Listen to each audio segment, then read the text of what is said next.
Since I'm not really the tech person. No, I've been in the tech industry, but yeah, there's a diverse role. So I'm not on the technical. No, I'm working mostly on marketing, sales, and business development. So siguro yung pivotal moment ko, hirap sagutin. Ah, um, Siguro yung time na I was invited, no? I was invited to be part of something na I wasn't really even familiar with. Like as what I mentioned earlier, I don't know if when you were younger, IT talaga ako. Ako kasi wala eh. Ang mga courses na in-applyan ko before was AV Psychology, AV Political Science, and then like I ended up as an information systems graduate. So, I think yun. When I was invited to be part of something that I was not really familiar with, that big leap na tinake ko to become part of something big. No? And as what I mentioned earlier, being part of the tech community opened me a lot of doors to opportunities. So yeah, I think the decision in joining an our local community. Imagine local lang siya. I just started with CDO, but then I'm here in front, given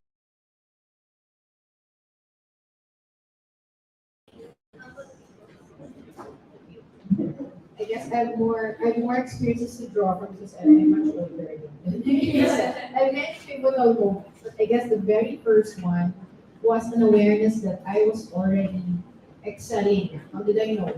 How did I know? In the workplace, do not expect that people will be so nice and say, good job, guys. Minsan kasi local na ako sa office. But I knew when a group of managers were boys, or they said, huwag mo naman masyadong galingan kasi na-highlight na hindi ka nagtatrabaho. Huwag mo daw galingan. So, ako yung mag-a-adjust. Di ba? So that's the only time that I realized, okay, nakaka-apekto na pala ako, na napapansin na pala ako, that I was magaling. So that's what I was telling him. That was key for me. Yung mic So yan, before nandito to. this jobs, I know that I was excelling. I can tell because I'm able to learn fast. All the tools that I needed to learn as I started out as a programmer, by the way. And then, although my background is statistics, I got to find a field where those are combined. But then, when I became a manager, yun lang yung talagang in your face kind of wow, okay. So, how do you react to that? Girls, sabihin sa inyo ng friends nyo, di ba? Huwag mo masyadong galingan. So, pwedeng maapektuhan ka and say, sige, nakakahiya. Di ba? Or tulungan nyo sila para ma-uplift din sila, para ginamin din sila. I ignored that. I wasn't doing any harm. I was not doing any harm. And the basis for saying na huwag mong galingan was so objective, particularly in the consulting industry then. The metric was very clear. I knew what the metric was for success, which was percentage of billable utilization for my team. So that's how the consulting industry works. For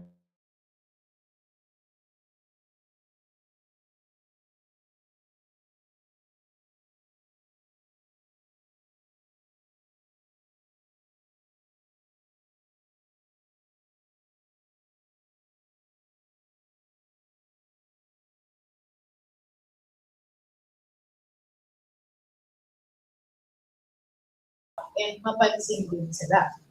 So I just furthered on and okay lang kung magalit sila sa akin, wala naman akong ginagawa. Like, but don't also be mayabang about it. Like, and I realized, kapag babae ka pala, mas napapansin kung mas magaling ka. Again, kapag dalawang lalaki, tatlong lalaki magaling, at yung isa doon ay magaling, sinasabihan ka na, huwag mo siya. No. But when you're a girl, tsaka ka masyadong nabubunan. Right? So anyway, I just soldiered on, and then I became a director. And then there's the managers. Then it's not my problem. But I was friendly at the workplace. If they need my help, I always responded. So that is very difficult to get a comment like that. And I realized, parang ano, but parang may blinders ka na dito. You were just doing what you wanted to do, excelling at what you do. And then yun pala may nakaka-apekto na.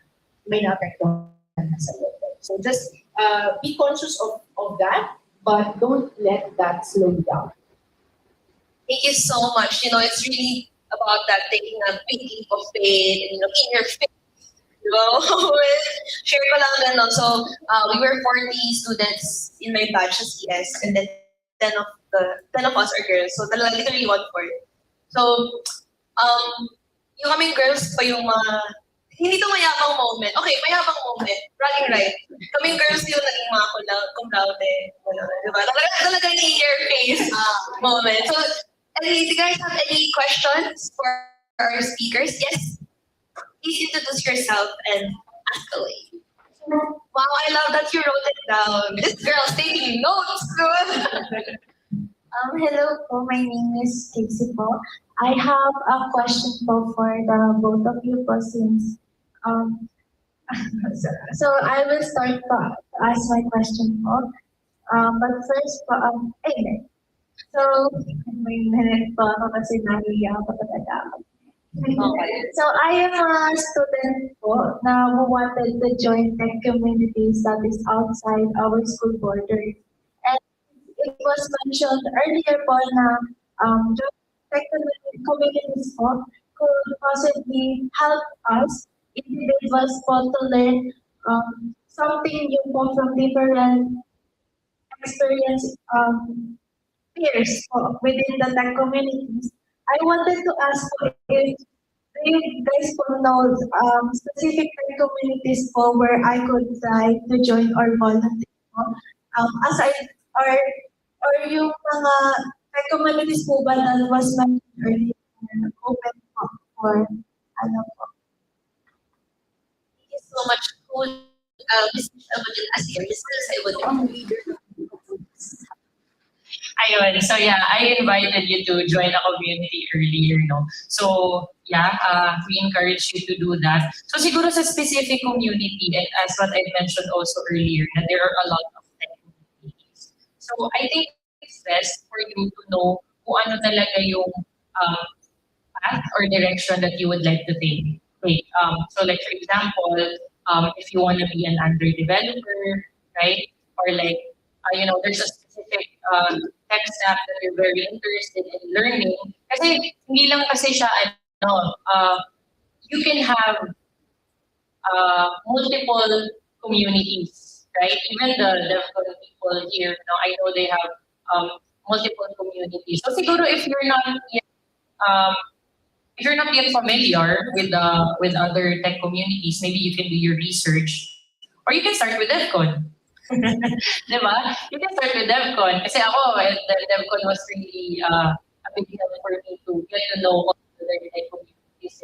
So, and also, with the help of these programs and events, dun mo din makikilala kung sino ba yung mga industry partners, mga community partners that you can possibly join in the future. So again, kilalanin mo muna sarili mo kung ano yung gusto mong, what kind of community you want to belong. So from there, then identify kung sinong community ang gusto mo. I'll just add to that because I think there's a powerful link with all the logos of the communities that you can join. The community is one of those. Data in Pilipinas, it's a Facebook group. And of course, my plan is huge, right? It depends if you want to do web development, if you want to do web development, because even as you see, there's an application concept. So marami kasi but I just want to make sure that you understand also being in the community.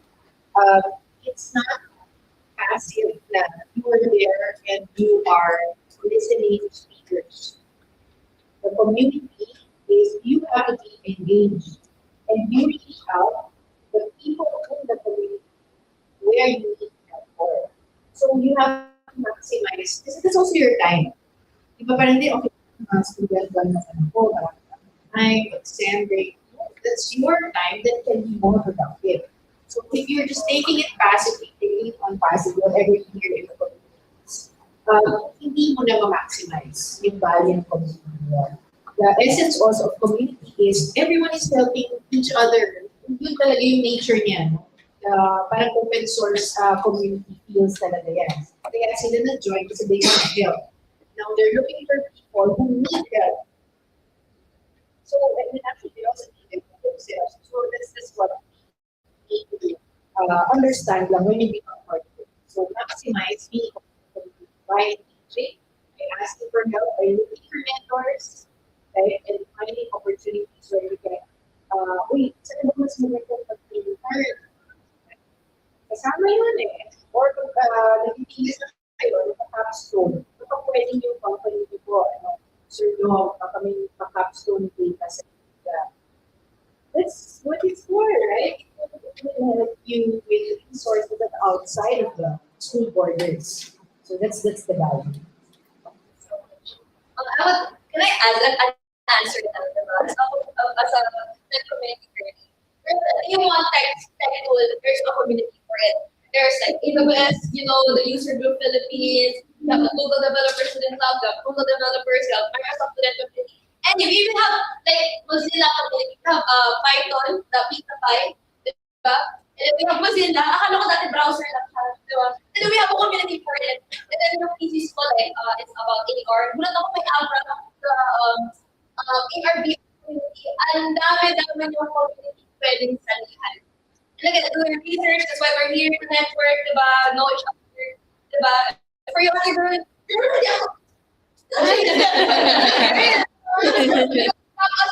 tapos DEVCON ang backdoor, so we start there. If you're gonna make your own community, diba? Like also like parang medyo contradicted yung contradict correct. Answer. So if you want to, join a community, you don't have to be like an officer right away. You can just be a participant kasi diba sabi niya parang know muna what you want, nakakapag-join ng community. Ako, many communities join meetups, even like mga ganitong meetups. Kasi doon mo discover na parang, okay, I joined AWS group. My heart was at UNUS. I really like designing, graphic designer. And then I joined yung AWS group na Facebook group na gano'n. Diba, syempre, why not? So I attended meetups, gano'n. Tapos parang doon ko na-discover na parang, okay, cloud's nice. Why not? Diba? Tapos developer na. So, diba, you just join as many. Yeah, you guys are so young. Diba? We're so young. Saan ako dyan? You guys are so young, diba? Join as many as you can. Pero syempre, with the time, diba? That's stress. And then, dumari kasi may discover yung path. Parang, okay, I like this pala. I like this pala. And then one time, diba, parang UI UX community siya. We have a UI UX community. We have open source. Anything you can think of, there's one. So, nag-UI UX community siya. Tapos napunta siya sa cloud. And so, really just, start there by just, engaging them. And another question, this is a question, kasi I have a question for you. Sige, you go first.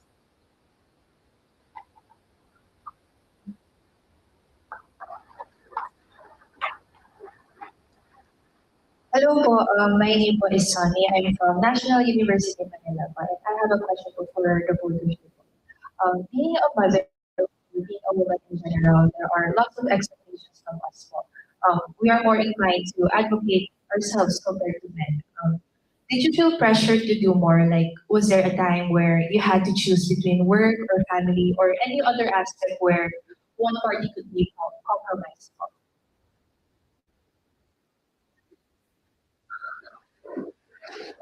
When do you compromise your boyfriend? Hindi naman ako compromise kasi taga-DEVCON din. I found her forever sa DEVCON. So, try na sa DEVCON, yes. Sila din, no? Yeah, so, he was looking for programs sa DEVCON Manila before. Retired na. Ito of DEVCON. But anyway, Siguro yung compromise is, I think, for me, I think yung recently ngayon, when I was given the opportunity to lead another developer community, as what I've introduced earlier, we're trying to launch something with our developer community. And that would require me to transfer here sa Manila because the office is here, the organization, the company is here. So, as much as I wanted to go to Manila when I was still a fresh grad, no, I did not have the opportunity. Medyo takot pa ako, my wings were clipped. So I did not have that opportunity, and I was able to build a life already way back home. Of course, my family, my friends. I started to put up my business, and then suddenly an opportunity this big came. So, and this is something that I've wanted my whole career. You know, when I became part of a community, parang it's something, doon ko na-discover kung ano yung gusto kong gawin sa buhay. Gusto kong maging alipin. Maging alipin ng community. No? Service-minded. Yeah, service-minded leadership. So, doon ko na I really wanted to do this. And unfortunately, in our city, very limited yung opportunities. So sabi ko, if hindi ko to i-grab, baka wala nang dadating ulit. No? And I will be a provinciana girl forever. So, siguro yun, na-compromise ko yung life. No? The life that I was used to, the life that I'm comfortable with, way back home, just to give into this opportunity, to serve another community, to launch another community. But, well, siguro with technology, with the advancement of everything, hindi naman ganun kalayo na ang Mindanao. Like, may mga sinsel, may mga setpas, no? Or like, you can even, as a Mindanao program school lead, I know that I can still be a support remotely to DEVCON Mindanao and still doing that to DEVCON CBO. So I think yun, no?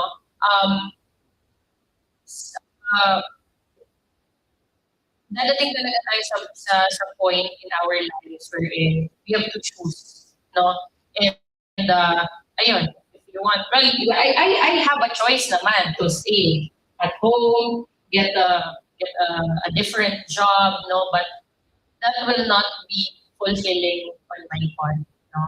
Ito na yun eh, dumating na yung pinipray ko, dumating na yung gusto ko, no? Papakawalan ko pa ba? Diba? So, I grabbed it. At first nga, if you're watching, no, I found it very difficult to share it with my mom. Actually, like, it was like 2 weeks after ata. Saka ko lang nasabi na, Mama, I got an opportunity. Share it after. Nalipat ka ulit ng work. Sabi ko, yes. And I explained it to her na this is the break that I've been waiting for. So, and surprisingly, she was so supportive. Kasi dati, against talaga siya for me to pumunta here sa Manila. So, I don't know, like South people, like Mindanao people are, like okay na kasi peaceful life and provincial life, and then you go to the metro, ganon. Like, may buhay doon. Mas mahal yung mga bilihin. True, very true naman. Walang mahirap maghanap ng fresh na isda and seafoods. No, so very true. But again, I had to compromise all of those. It took me time to decide whether to grab this opportunity or not. Yeah, here I am. Okay.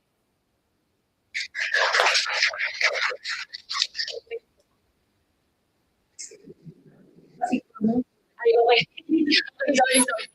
Wala sa script. So, segue ko din na, I also mentioned this earlier, that we will be having, this is actually the very first Mindanao.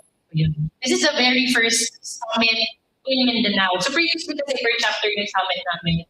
So, This is the first and biggest tech summit organized by DEVCON and the chapters in Mindanao. So, So, Davao, CDO, and Iligan.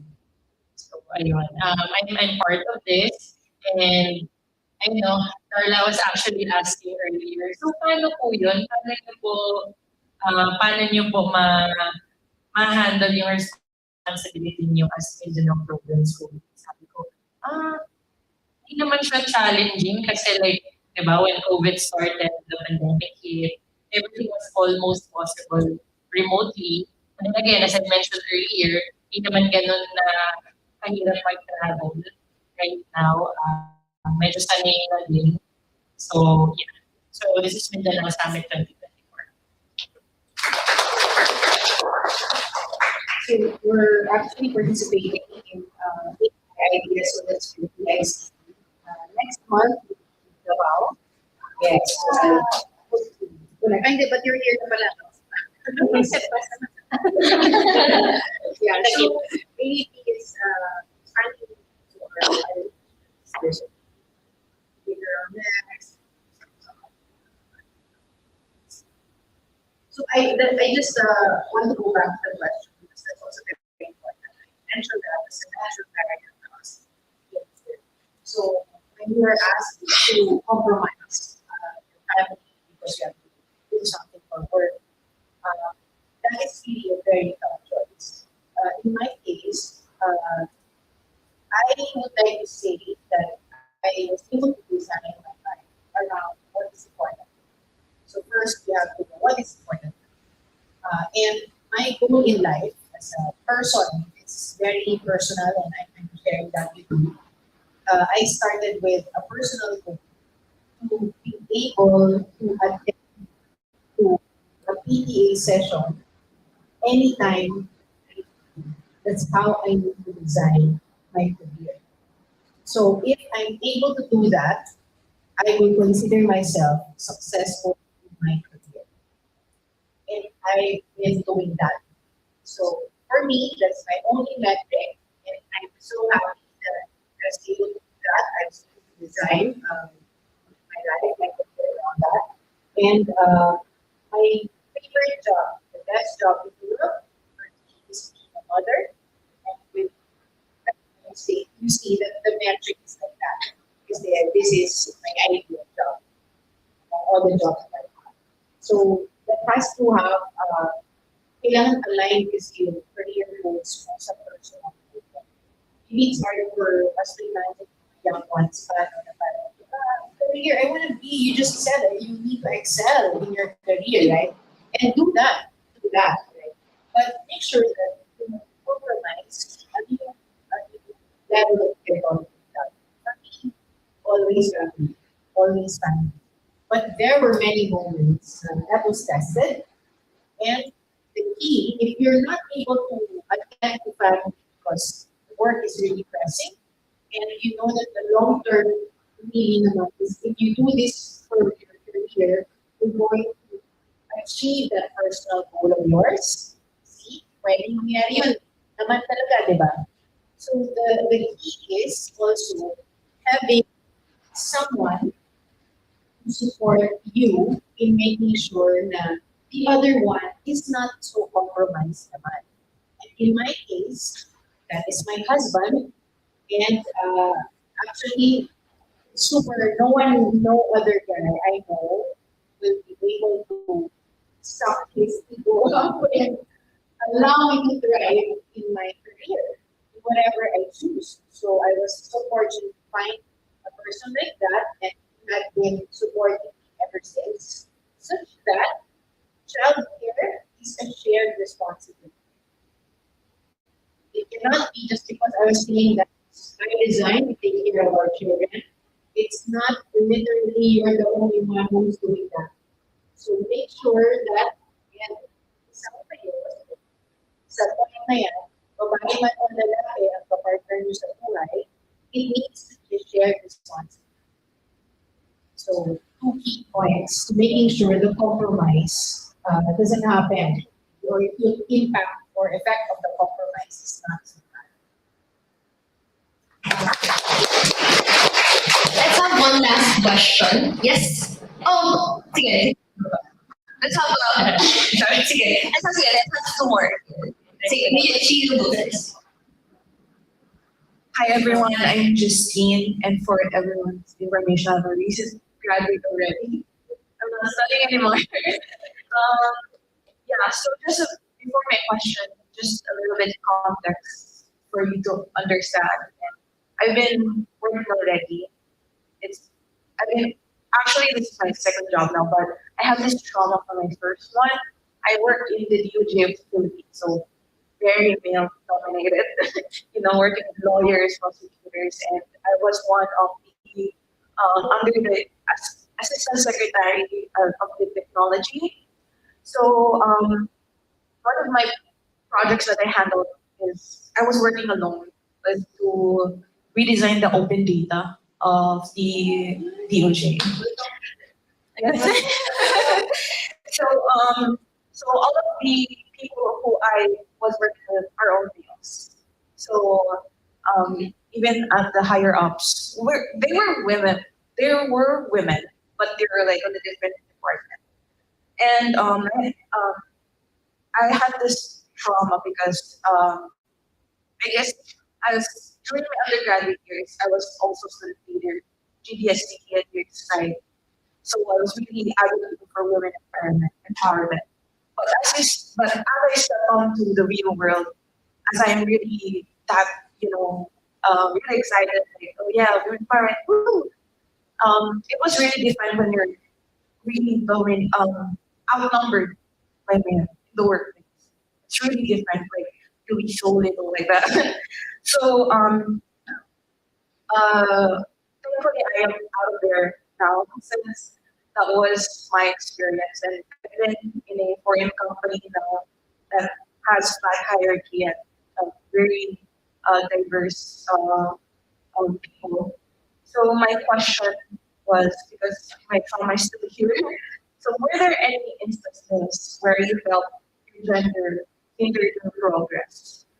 And if so, how did you overcome this? Like, would you mind sharing with us like your practical steps?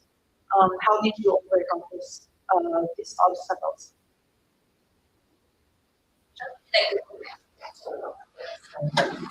Maraming good. But that is very real. No? I hope that it very, very, very bad situation for you.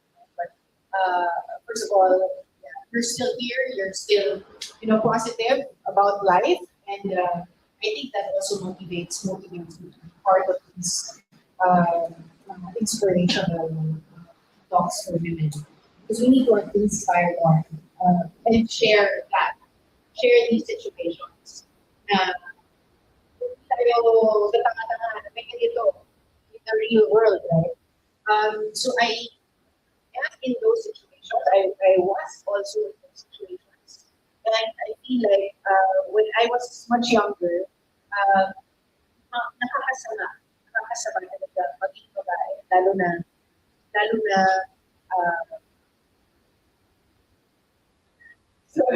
natawa ko. Lalo na kung may itsura ka. Kasi talagang they will just see you as decoration or object or ang babae, ikaw yung taga-minutes by default.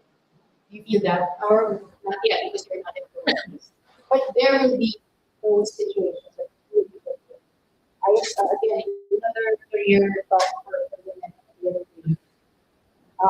By default, we become the party organizers for the office.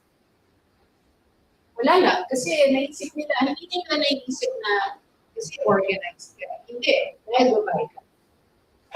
So, in those situations, sometimes it's your boss will ask to do that.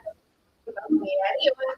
Hindi mo naman sabihin na, hindi naman may kapag-away na dahil sa babae o kung masyadong kami ng aktivista. Diba?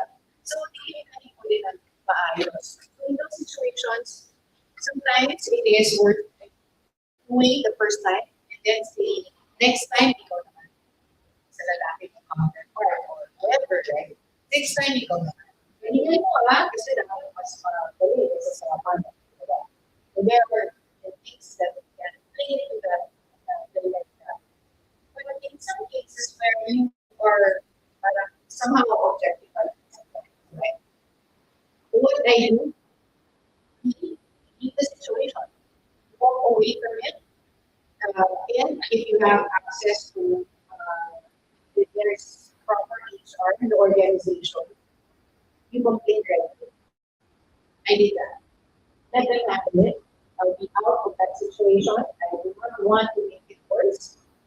So at the early sign, I don't care if they call me paranoid or feeling or assuming, but no, I have to call it out so that they will not attempt the next time. They will not know, or they will know that it's not okay. That you will not tolerate it. So you have to nip it in the bud. And the third thing is what happened before was it was an American owned company and it was just a big boys club stereotype company. And I was up for promotion and I was against the guy, walang kami. Clearly, all my success metrics were better. So that is another form of discrimination. And alam mo yung decision makers lahat na literally that. But I didn't give up. I made all my numbers much better. I was competing for the numbers so that when they do not choose you or they decide another direction, it is very clear to everyone what kind they are. And you need to expose that. In fact, it will really happen that you have to, hindi naman legal masyado, but you have to make it formally known that that is the situation and that is why you are here. That is why you are. Hindi yung passive-aggressive tayo na, you know what that means? Passive-aggressive. Also, women tend to be like that, ha? So we need to erase that. Mainis ka, kasi that happened. You leave, and then siya ka tayo magpapalit. They're not. What is that going to do? And you're not helping anyone. You're not helping the other women in the workplace who are left behind. So you need to make it formal and say, this is why I am doing. Put it on record. And I will also tell my colleagues that that is the reason why. So that hopefully gets prevented. They will do something about it, even if they say, or whatever, right? But we need to state that. For the rest of us women, so I think that I would do that. For me naman, I don't really have that significant experience. Any work-related or kahit sa community issue when it comes to gender or me as a woman. No? So I think I'm lucky enough that from my student leader days, siguro I'm lucky enough to have been exposed to an environment wherein parang naging normal na girls or women, parang naging normal na women are able to lead. You know, so when I was still a student, I was so normal, even though ang ironic because diba, computer science, IT courses normally male dominated. But ang ironic kasi in our school and in our department, most of the leaders were girls. Kahit yung mga student council president. So medyo kami, same wavelength. No? So I'm lucky enough to have been exposed. Even though I've also been to this is my fourth startup, no? IT tech startups. And normally sa mga startup kasi operating on a very lean organization. No? And wala pa naman ako talagang na-experience. Hindi siya sa gender, it's more of like the limited opportunity available in our city. So I think yan yung parang nag-hinder talaga sa progress ko. It's very difficult. Kasi yun nga, I'm not getting, medyo scared ako to go out of my comfort zone, no? When it comes to my career. So, nandun lang ako. So, parang blessing in disguise ang COVID because remote work was very possible and I was able to land like very good companies previously. So for me, ano siguro yun, the lack of opportunity in certain places. That's one of the reasons actually why up until now, I still advocate and I'm still volunteering in DEVCON. Because I believe DEVCON can reach the unreached places in the Philippines. Kasi yun yung always na, di ba, tackling about the latest tech trends, that's what I always say. I was the programs lead, I was the designated host. So yan yung always ko sinasabi na DEVCON is here to support, before it was sync, nakalimutan ko, sync, succeed, synergize, and yung ano namin before na parang. So, so that's why I'm still advocating for those places in the Philippines na very less opportunity, but then there are like very good talents. Like pwede nang, let's not saturate nila, no? Like it's possible with technology, people can work anywhere, anytime, di ba? So, ayun. Siguro may na-enter of my progress is more like the lack of opportunity and not region. Thank you so much, Ayan. So, at this point, we're going to say thank you for answering. I just want to take a moment to on behalf of these players, say thank you for really, opening up, and you're not afraid of showing us your vulnerability, let's get personal. So I just want to say thank you to Ms.Isabelle for, really, alam mo yan, it takes courage also, no, to open up. Sino ba to? Diba? Sino ba mga lover? Diba? It's super role model vibes talaga. So, yes, your question, please. Thank you. Hello everyone, I am Jickle Ong. I'm currently a high school student in Victory Christian International School, but I am currently homeschooled, 9th grade. So, my question, so I haven't got, experienced those, pioneers among us. But I have heard opinions that why am I still what do I know about this? More masculine jobs. But currently I am tech in our team in BCIS. So I want to ask, it's about leadership. So how do you maintain good leadership and the relationship as well within your team or organization? Especially if your team was like one of your friends, and as a leader, there are different opinions and thoughts. And how do you overcome these problems? I think that even as a friends, and as your process while running the organization.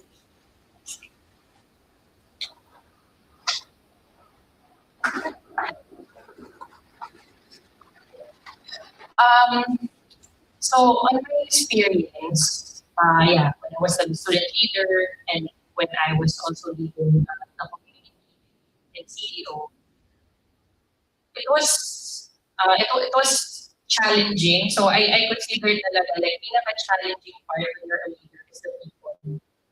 Like those, having different types of people in the organization. As much as ikaw as a leader, you have this vision, this is how organized you want to be. But then you can't control all these people. Diba? And most of the time, since if you're a student, yung mga kasama mo, consider classmates mo or schoolmate mo, yun yung mahirap if you're very close to the people that you're working with. And ako pa naman, I'm very emotional. I remember in one of my leadership roles in one of the startups before, it was a food delivery app. Even for Food Panda and Grab, went to CDO. Kami yung nauna. Pumasok sila sa wala tuloy. Hindi nag-drive. But the experience ko before was that I was actually the manager of these delivery riders. And then when we had to close, I was crying. Kasi ako naatasan to talk to these people. Sabi ko, hindi ko alam anong gagawin ko. Hindi ko alam anong sasabihin ko sa kanila. No? So sometimes as a leader, you're faced with something na, alam mo yun, like something na ayaw mo siyang gawin or ang hirap gawin, no? Especially with the people, in handling people. But then, for me, when you decided to become a leader, no, parang you signed up for something, no, na you have to be, yes, you can be emotional. Women, we are OA, no? We are the OA, the men are the nonchalant ones. So we are the OA, no? We're very emotional. So, but you have also to understand that there is you have to be logical sometimes, no? Na you're accountable and responsible for something.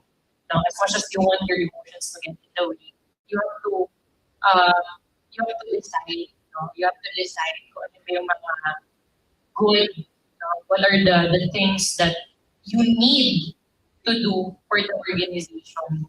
Diba? That's what you signed up for. Hindi lang yung utos-utusan mo lang sila na, "Hoy, gumawa ka ng design." Pag mag-design, ang pangit, ang pangit, ang pangit, ang pangit. Diba? Ang pangit ng design mo, ulitin mo. Diba? No, that's not it. No? You have to trust your people also. No? They were hired or they were invited in the organization for a reason. Magaling ka naman pala eh. Kaya mo naman pala mag-design. Ikaw na mag-design. Diba? Ang pangit na designer mo, diba? So, again, if hindi naman kayo aligned, that's what I mentioned earlier, diba? Trust and communication. No? So, I think yun, parang you, in my experiences, no, na especially when it comes to you handling yung mga ganong decisions, you really need to pick. Kailangan pumili. And most of the time, yes, we have to consider naman the people, but again, most of the time, we have to do kung ano yung for the greater good of the organization and the community for the student body governing. That's a good way to put it. This is what we signed up for. So when we are presented with the opportunity to lead, parang hindi natin naaalala talaga or yan. That is, I'm signing up for something. It's not just the role, right? So now you are tech leaders and signing up for means the goal that the leader needs to achieve.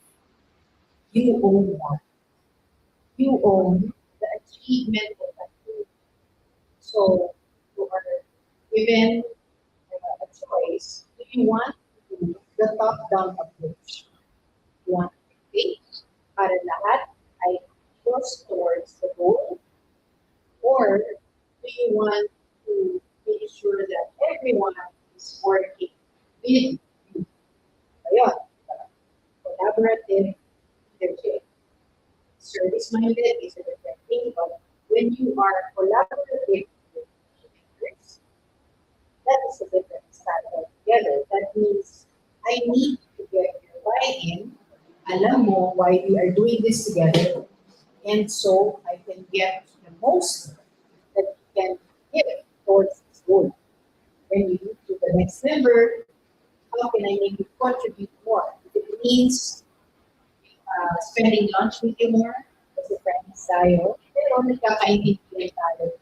We were doing this together. So, ibang approaches of leadership. There may be others, but in how I decide which style is more appropriate for which, it depends on the personalities and the organization. So, we see it. It's, I think, the form of organization is called holacracy. Holacracy is like democracy, pero we work in holos. Holos is it's a group of people who are working towards one goal. No hierarchy. There is understanding, a shared understanding that we are banded together for the goal. Kapag tapos na yun, you disband. and then they move on to other polos. So us as consultants, one polos is formed to achieve the goal for the client.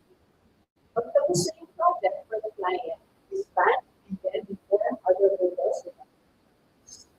So I'm part of it, I'm part of the polos as a leader, but sometimes I become the project manager, sometimes I'm the business analyst, sometimes I'm the team leader. My role can change because how you contribute to the goal differs every time. Now, I move to MPW for the women competition. My role as a leader is indeed it's a top-down. But there is a top, someone who's higher than me, who's the executive director, and I collaborate with them. Maybe her role is more traditional, top-down, and I adhere to that, but I make my style collaborative when I work with them.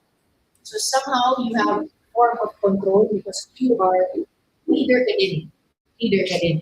So pwede mo siyang i-treat na teammate kita, collaborate tayo. Now with ADP, it's very different because we work with government agencies. Hindi pwedeng top-down. Sila ang boss palagi. Right? Sila ang boss palagi. But when we are mobilizing different sectors, like private sector, academic sector, students, civil society organizations, so cannot be top-down. But my role as a leader is I facilitate. I facilitate the exchange of ideas, and then I say, given all these inputs, how do we achieve the goal? I believe this is the path. What do you? What do you? So the style of leadership changes based on not the goal, but based on the people that you have to be. So if it's a group of friends, it has to be collaborative. It has to be collaborative all the way, right? You No, it does not mean that you have to be friends with everyone. You just have to find a way that they will want to help. And it's not begging for that. It is presenting the goal that this is something that you have to do together. So that's Thank you so much. So, as much as we want to, gather more questions, you guys can follow them on their social media. Though, before, this is the very, very, very last question. It's getting really serious here. Diba? It's like not the mood. But before it's your turn, guys will have your own panel session. So, siya lang tayo. So, diba, we as girls, we have this parang, okay, this is the last question. Okay. So, we as girls have this, parang hype song. So, my question for you guys, a simple light question. You guys get into song. So, what's your kind of song? For example, I don't know there. I want to be like, what's that? Okay, Anthem. I love. Multiple song. Yeah, multiple. For example, I want to look in the mirror and I'm going to be like, okay, I want to be like Ms.Isabelle. I want to be like, Michelle saying, Beyonce, by the way. Anyways, so, what's your song? Na parang pinakinggan ko to, this is Chelsea song. It's gonna be my song also for today. Diba, parang naman to light up para before you guys, do your own huddle session. So, meron na ba kayo? Ako meron. Pero, you have to sing it. Namabos na boses ko. Yeah. As a speak now girly. Yes. For context, social, Taylor Swift. Yeah, so siguro yung it's Long Live. Yeah. Because diba, yung sa lyrics, it was really something, diba, alam niyo, sino mga Swiftie? Ayun, loud and proud. So, diba, so alam mo ba siguro sa Long Live, parang ang hindi yung song na yun. Alam niyo ba? Hindi. Pero alam niyo yung song na yun. Diba? Long live the walls you passed through at the time of my life with you. So, yung song na yun was actually dedicated to her teammates, to Taylor's teammates the people, I mean, she will not be successful naman without all of the people around her, diba?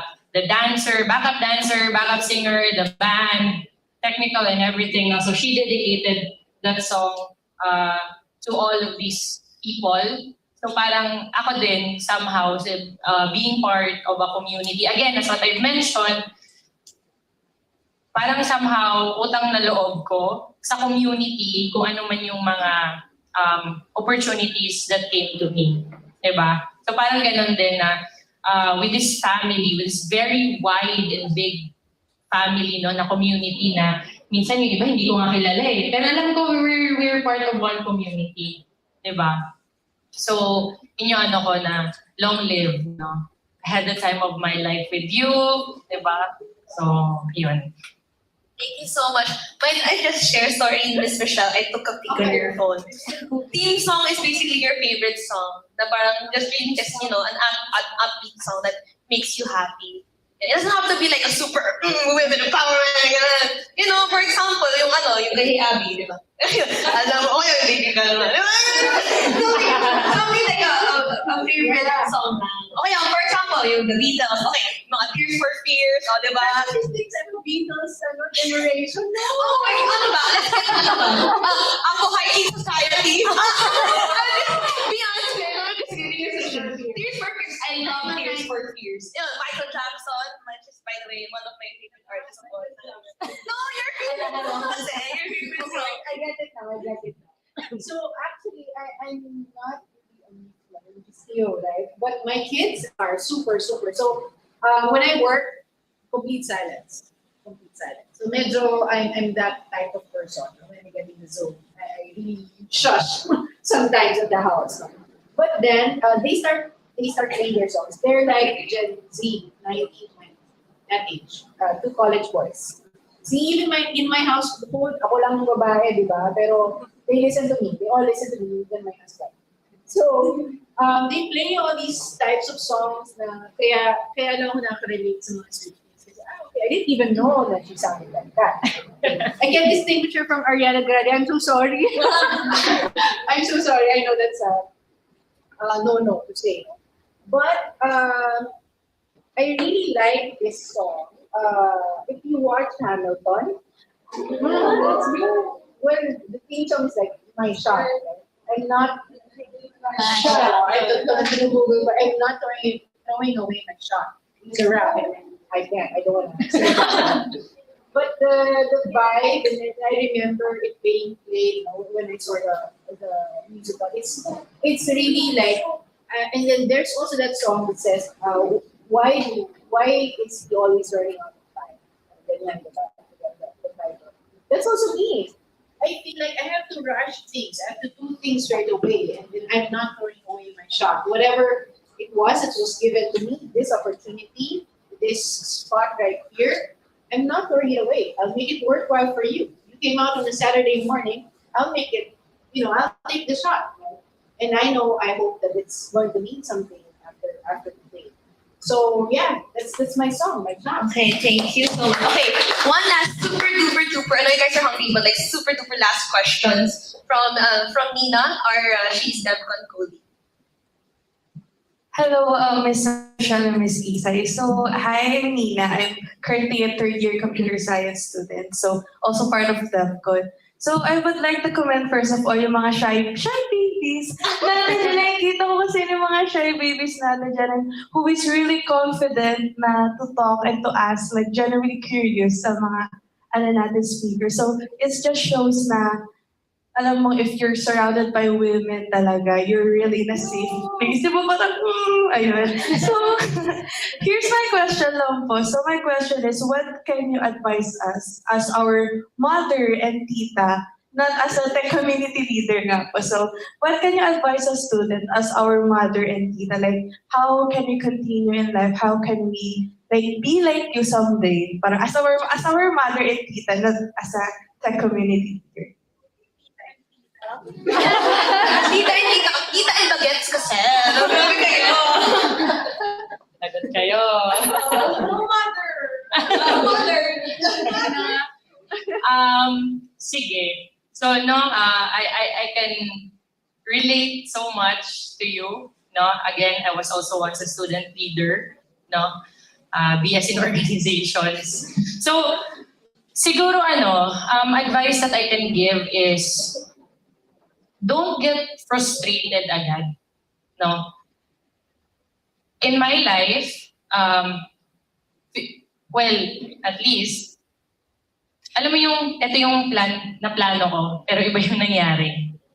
When I was asked to, yung sa yearbook, humihingi ng, anong term nun? Parang message, o parang motto or something, no, na, yung iba, parang very dramatic yung mga sinulat. Kasi yearbook di ba? Yearbook, you finally graduated college, all the pain, the suffering, and the trauma in your college life, no?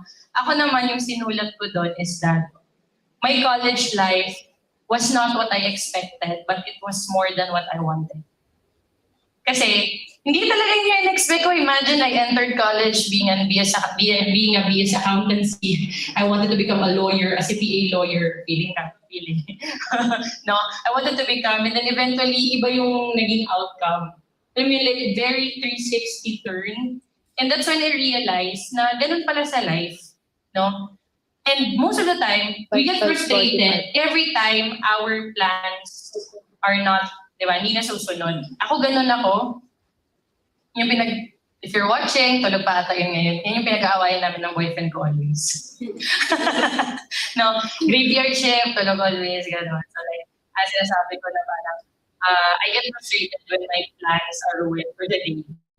So, di ba? I mean, I think it's normal. May mga tao na talaga okay, kagaya ko, na naiinis talaga ako kahit sa bahay. When my mom says na, lalabas tayo, mag-research tayo, tapos meeting up until 5 p.m. or 5 p.m. and then nakala ko hindi natuloy. Tapos nag-church.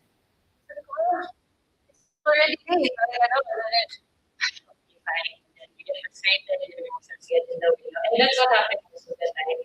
So siguro yun, don't get frustrated. There's a bigger plan for you. Again, God's plan will always be better than ours. So trust God. So, kasi so far in my life, the things that I desired, hindi naman talaga siya like having a desire na having a plan is different. And most of the time, if we try to plan out our life, dun siya nakaka-frustrate. But then if we have something that we desire, and then eventually it will come So, before, when I was still one of the leaders in DEVCON CDO, amazed ako sa mga speaker. Amazed ako. And then, sabi ko, I wanted to become a speaker one day. It never happened, actually. It never happened when I was still in CDO.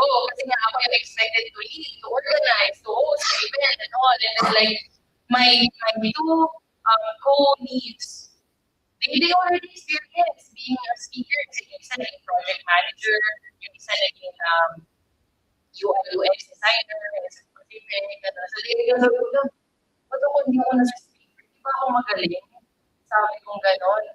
And alain mo, hindi pala sa CDO yung speaking engagement ko. Sa Manila pala. Di ba? And it will eventually happen. Alam mo, don't get frustrated. So, kung hindi siya, if it's not for you, hindi talaga siya dadating for you. If it's for you, it will come. You just wait for your time. Don't get frustrated.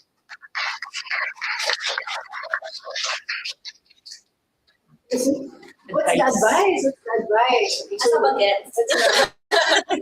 Quite a good question. Gen Zs. So 19, 20, 21 years old, girls, other kasi may kids for that age.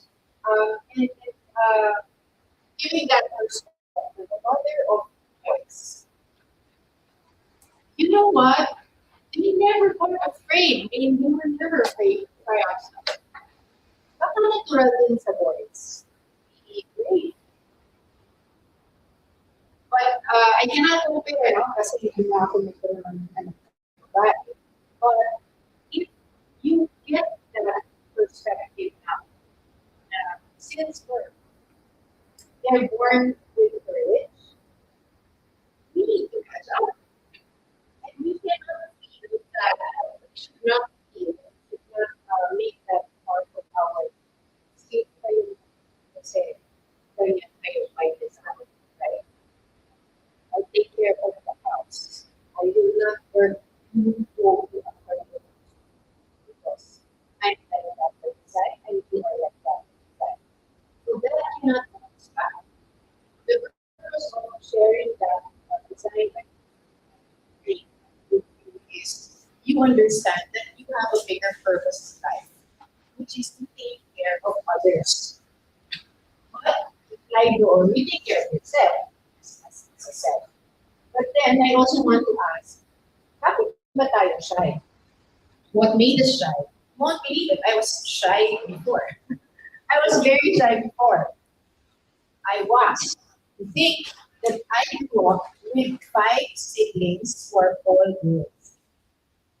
For all girls. So, did I feel that they were great by design? Oh, also not.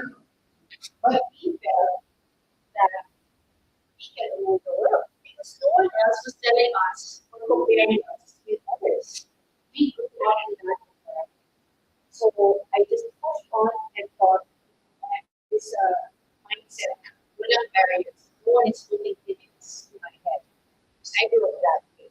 I went to a science high school, more women than men, 80%. So I thought, wala naman, hindi man ako magsa-stand out, right? But really, if you are shy, here's the perspective that I'll give you. You can try to, not be shy with the event. Not asking to be makakal. That's different, right? Maybe you are shy because you feel insecure. You feel no one will listen. You feel you cannot do it. The person beside you who's going to take the shot is a guy trained by design. He's going to take that without any hesitation. So ano may iwan sa'yo? Ano may iwan sa'yo? Walang iwan sa'yo. Now, how can you take care of others if you're not even in that position? So we have to be there to take care of others, to take care of the world. So I have to say I got ambitious, right? So here's the thing. How did I come out of my shyness? I was also shy. I didn't want to talk to anyone else. I was thinking to myself. But when I saw high school, I was third year high school, and the teacher was offering an elective a special class on computers. Ngayon, bago. And voice design. And I said, oh, what's that? What's that class on the board? That's really loud. If I were shy, and I decided to be shy, you have to sign up for some class.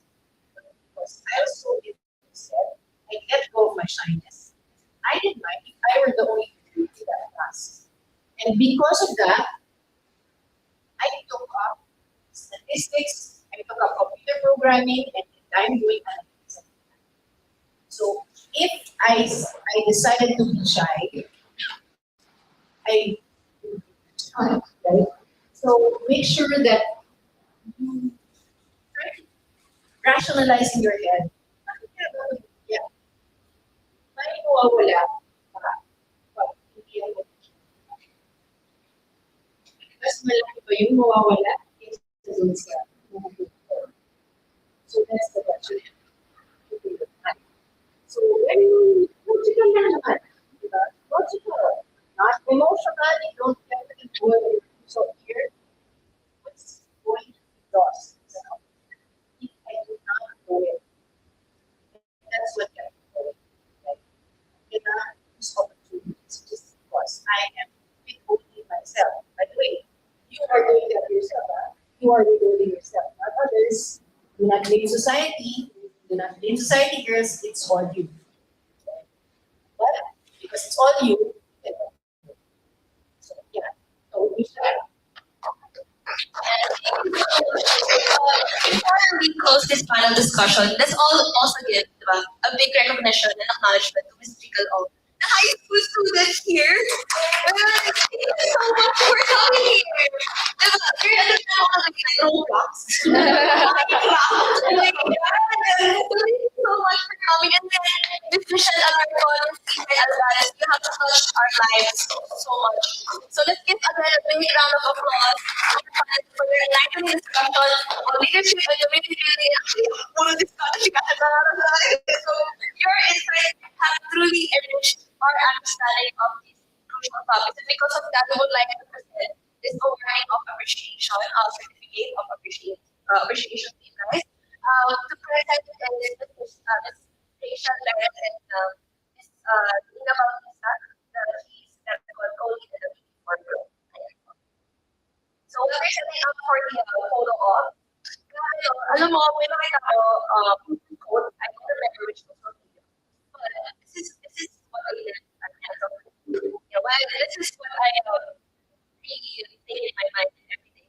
So sabi sa labas of, if you want something, girls, if you want something, it's because your future you already have. So, how I love it. It's because your future you already have it. Before sabi ko, gusto ko tumandal. Gusto ko tumandal. Nandal ko sa klase, gano'n. Sabi ko, why not? Gusto ko talaga maging, I mentioned this to Ms. Isabelle. Gusto ko maging radio DJ. Top 10 kasi kids ka na. Yan, oo, girl. Gusto ko maging radio DJ. So, no college, there's like this radio station to offer student job programs. Student job program, para girl, gano'n. And then every year, I audition, and then of course, every year, I get rejected. So parang, okay, may radio station for me. Kaya nandun ko sa klase, nangapag-iba. Nandun ko sa klase. Tapos I was like, PRO, second year, ACM. Sabi ng president namin, mag-host ka na. Women girl code natin na women month 4 years ago. Host ka na. So that was my first hosting day. So okay, na-enjoy ko siya. Pero okay, sabi ko, okay, if I can host like student orgs, gusto ko maging host ng showtime. Pero in a few years, gusto ko mag-host ng external orgs. Tapos so, di ko naman malayan na I was working my way to it. Tapos nabalik ko naman ang year. So it's because your future you already have it. And what are you doing right now? You're working already on it.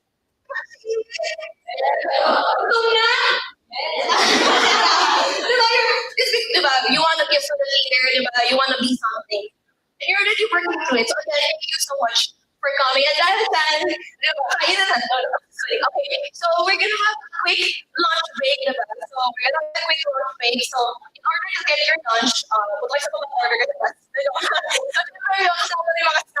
So let's present your lovely ID here and get inside sa ating food booth at the back if I'm not mistaken. We have a food booth there and again, there's free coffee in the pantry, diba? Buksan nyo na recording na tayo. So, make sure if you clean your lunch, get inside para talagang recorded namin yung ito. And again,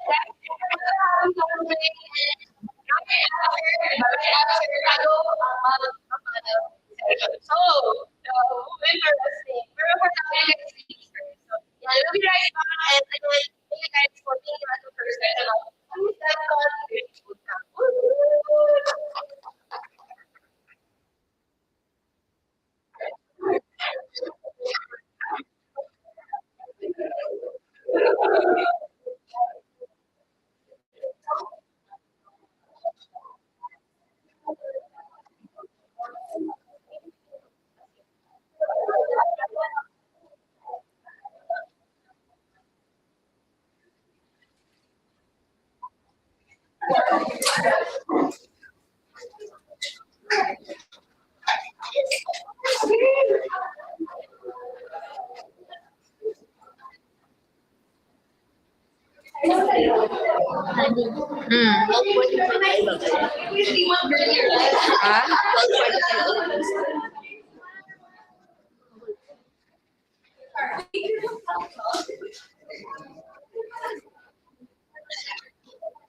Yung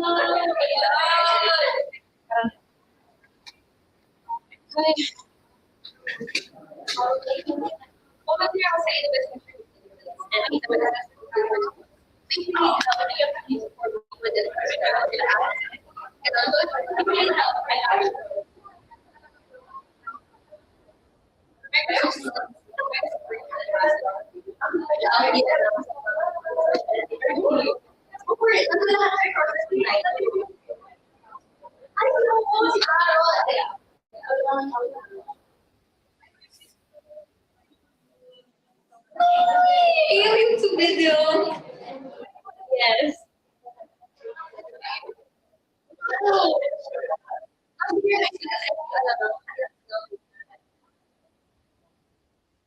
Nice to meet you too.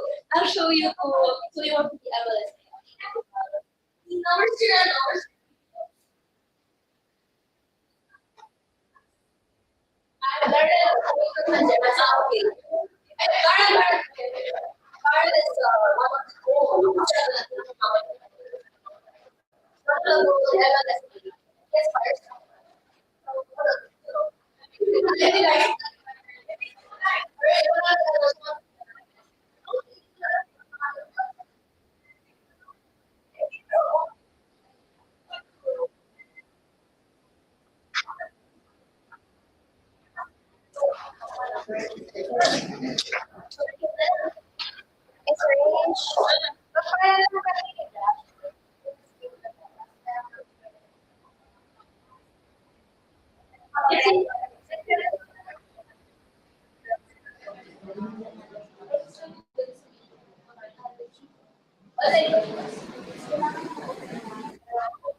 Dun sa pagkalabas ko, sa kaliwa. Like, isa lang naman siya. Ay!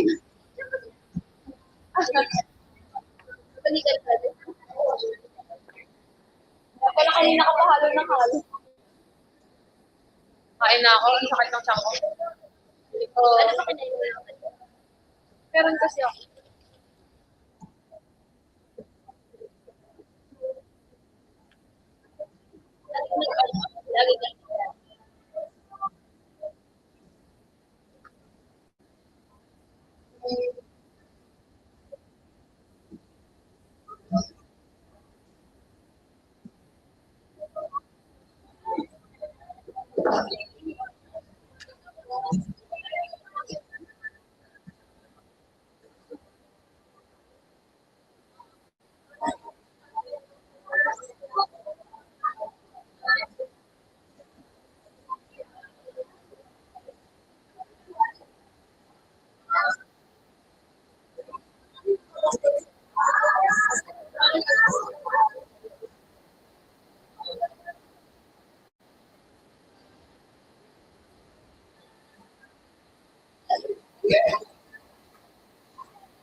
Agad-agad sa future project lang.